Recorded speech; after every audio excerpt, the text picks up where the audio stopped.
আসসালামু আলাইকুম, সবাই কেমন আছেন? আশা করি ভালো আছেন। আপনারা তো বইসা রয়েছেন, এটা বইসা থাকারই কথা। আপনারা নিশ্চিন্তা আছেন, এটা নিশ্চিন্তা থাকারই কথা। টেনশন নাই, আপনার কোনো টেনশন নাই। আপনার টেনশন থাকবো কেন? যার সমস্যা হয়েছে, যার উপরে বিপদ আইছে, সে বুঝতে পারে বিপদটা যে কতটুক বড়। কথা বুঝছেন? আমার কথা আপনারা বুঝতে পারেন নাই? বুঝবেন। মাগুরার আসিয়া, সে যে দর্শন হয়েছে, সে তার ফ্যামিলিটা বুঝতেছে যে মানে কতটুক যে ক্ষতি হয়েছে। তো আমরা প্রত্যেকটা মানুষ যদি এইভাবে যদি নিশ্চিন্তা হয়ে যদি বইসা থাকি, তা আজকে প্রত্যেকটা ফ্যামিলির মধ্যে দর্শন হইব, কোনো না আইন কারণ কোনো বিচার টিচার কোনো কিছু তা মনে করেন যে পাওয়া যাইতো না। তা বাংলাদেশে এরকম আইন করতে হইব, এরকম বিচার করতে হইব বাংলাদেশে সৌদি আরবের মতো বিচার, ডাইরেক্ট অ্যাকশন। সৌদি আরবের মতো বিচার হইব। চুরি করলে যেরকম সৌদি আরবে হাত কেটে ফেলা, বড় ধরনের একটা মামলা ঝামেলা করলে মনে করেন যে গলা কাটতে ফেলা, তা ঢাকা বাইতুল মুকাররমের সামনে ফেলায়া এটা ফাঁসি দিতে হইব। তারপর দে পাথর মারতে হইব, ডাইরেক্ট অ্যাকশন। এভাবে আমরা দিতাম না।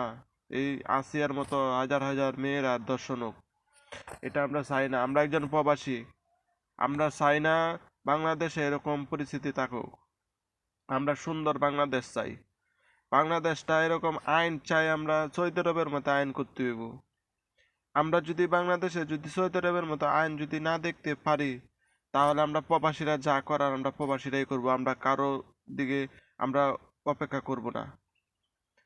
তো আমার কাছে কষ্ট লাগছে এই আসিয়ার দর্শনটা। আসিয়ার যে এরকম ভাবে দর্শন হয়েছে, 8 বছরের একটা শিশু, এটা আমার কাছে না, পুরা বাংলাদেশের মানুষের কাছে, 18 কোটি 20 কোটি মানুষের কাছে এই জিনিসটা খারাপ লাগছে। যারা নাস্তিক, যারা কুলাঙ্গার, তাদের মনের মধ্যে এরকম কষ্ট লাগতো না। যারা মনে করেন যে রাস্তাঘাটে তাদের যারা জন্ম, তাদের মনের মধ্যে এরকম কষ্ট লাগতো না। কারণ তারা এই কষ্ট জিনিসটা কি, এই জিনিসটা বুঝতো না। কথা বুঝছেন?